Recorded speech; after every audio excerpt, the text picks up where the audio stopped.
So this is part 2 of the notes for 1.3. You likely have already finished part 1 where you had to find the minimum and the maximum area of a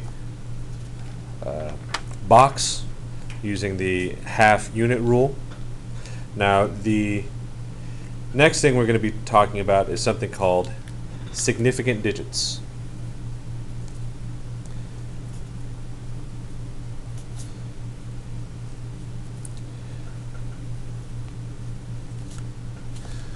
Significant obviously means important. Well, maybe not obviously, but that's what it means. It means important. Digits means numbers. So the idea here is what numbers are important in whatever you're looking at. And to help you out with this, they have a nice table in your book. It's on page 30, and I highly recommend looking at it at the same time you're watching this, because it's got the rules written out, but I'm just going to be explaining it as I'm writing numbers out on the board.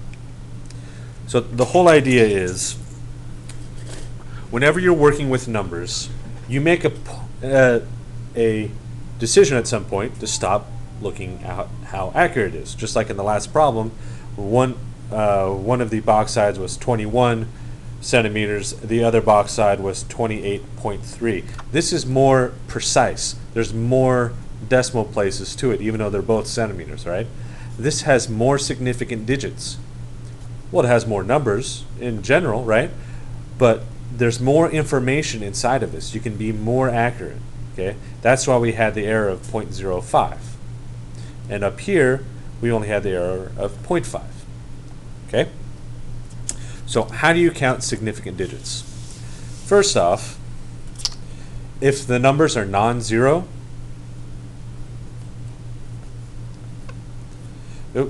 yeah, like 55.98. Here, how many numbers are there? 1, 2, 3, 4. Here there's 4, and we abbreviate it SIG figs. Significant figures, or I guess since we're doing significant digits, we can talk sig dig. I might say sig fig a lot though. Sig digs. Okay. Also the same thing, 115, even though there's no decimal in this, there's 3 numbers there. 3 sig. 3 significant digits. Now, zeros normally don't get counted. The only time they do get counted, well, they get counted in a couple specific circumstances. If it's between 2 numbers. Here you have 102. Here there are 1, 2, 3 significant digits, sig digs. Right? If I had 77 million, huge number, seems like it'd be a lot more precise. The thing is there's only actually 2 non-zero numbers here. Everything else just kind of goes away. I mean, if you think about it, if you have $77 million, what does $30 matter to you, right? You don't really care. The only one who's really going to care about that is your bank.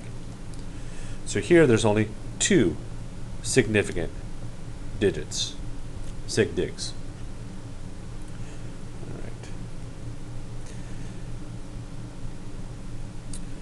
So you always have to count the 0 in between numbers. One thing you don't count, if I have 0.0008, say, the number in your book goes a lot bigger. I don't count this 0 in the front unless there's a number in front of it, like a non-zero number. Like if I had put another 0 or like a 2 out here, that means I actually counted out in this spot, I would consider it. But right now, I'm only considering those 4 numbers for my significant digits, not 5, even though there's this decimal out here. That's why mathematicians get lazy a lot, and we just write that. Okay? So a few more sig fig, or sig digs, significant digits. Now, we don't count the extra zeros here, but if I have something like 3.900, if it's after a decimal, if it's after a decimal, that means I actually measured out that far. Right? Otherwise, I would just put zeros on forever. There are 4 significant digits. Okay? Let me scoot that down a little bit more. There's 4 significant digits in here. Notice on the 77 million, there's no decimal place, so there's only 2 significant digits. If I wanted to, I could do 77 million and 0 cents. Well, that means I actually counted all the way out to this 0. Now that makes 1, 2, 3, 4, 5, 6, 7, 8, 9, 10 significant digits. Okay?